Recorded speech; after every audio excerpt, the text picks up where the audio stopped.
The Roman Empire was one of the most successful empires the world has ever seen. The Roman emperors thought their empire would last forever. They were wrong. What are some things that can bring an empire down?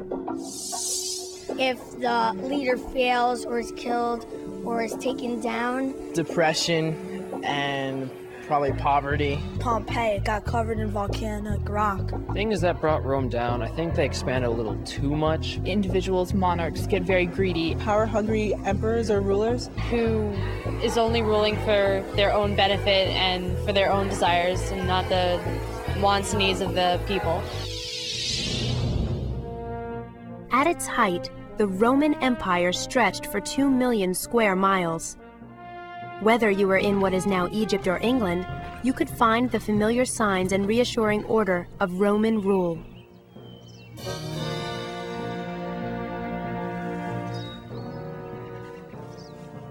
But after the death of Emperor Marcus Aurelius in AD 180, the Golden Age of Rome, the Pax Romana, ended. For the next 100 years, political and economic turmoil rocked the empire.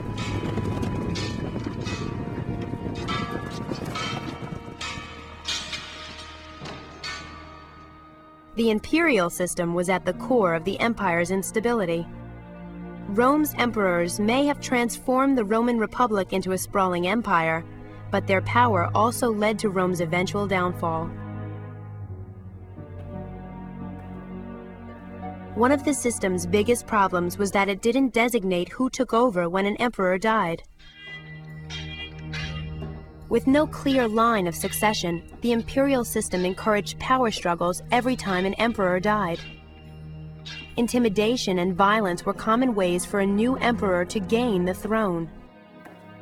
But anyone who came to power through violence could leave that way too.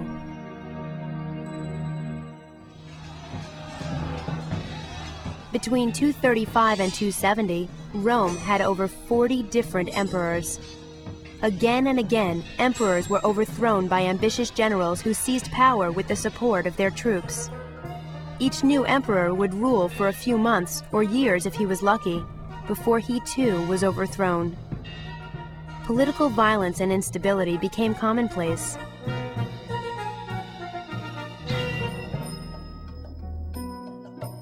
Yet, for the rich, life in Rome was still good.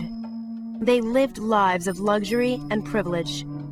But the gap between rich and poor was huge. While the rich lived in lush houses, the vast majority of Romans lived in dark, smoke-filled tenements.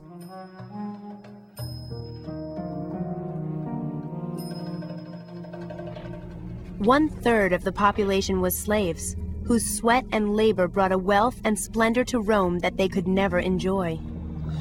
For most Romans, equality and a lavish life were distant dreams and a source of anger and resentment. The Roman Empire had spread so far that it required an immense military and imperial bureaucracy. Taxes rose, inflation spiraled out of control, and the people in the provinces began questioning the benefits of Roman rule. In 285, the Emperor Diocletian took drastic steps to regain control. To make the empire easier to rule, he split it into two parts. He retained control of the wealthier eastern part and appointed a lower co-emperor to rule the western portion. Rome became two linked empires with two emperors and two armies. Diocletian's reforms worked in the short term, but the peace didn't last forever. By the 4th century, class struggles and political infighting again were tearing the empire apart. When General Constantine gained the throne in 312, he made one of the most important changes in Roman history. Recognizing that the major conflicts were occurring in the empire's frontiers, far from Italy, he decided to move the Roman capital eastward. He chose the city of Byzantium in modern-day Turkey and renamed it Constantinople. He legalized Christianity in 313, and the Eastern Roman Empire became the new center of Roman power, while the Western Empire continued to decline. Along with internal decline, the Western Empire also faced problems from the outside. For centuries, Rome's strength had allowed its soldiers to hold off attacks from the Germanic tribes around the empire. But at the same time Rome was declining, wars and climate changes in Asia caused the Huns, a fierce nomadic people, to migrate westward. By 350, the Huns had reached Eastern Europe. Fearing the Huns, the Germanic tribes in their path escaped by battling their way into Roman territory. The Western Roman Empire was overrun by wave after wave of hostile tribes, including Visigoths, Slavs, and Vandals. First, the Romans lost Britain, then Gaul, then Spain. It was only a matter of time before the Germanic tribes made their way into the heart of the Western Empire.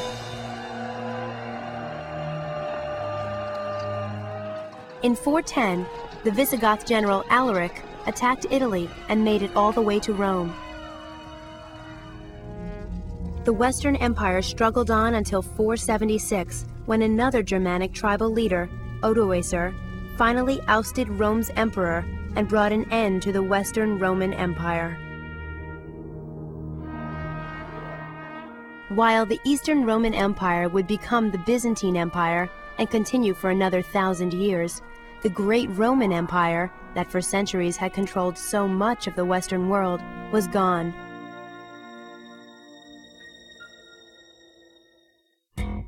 Did you know?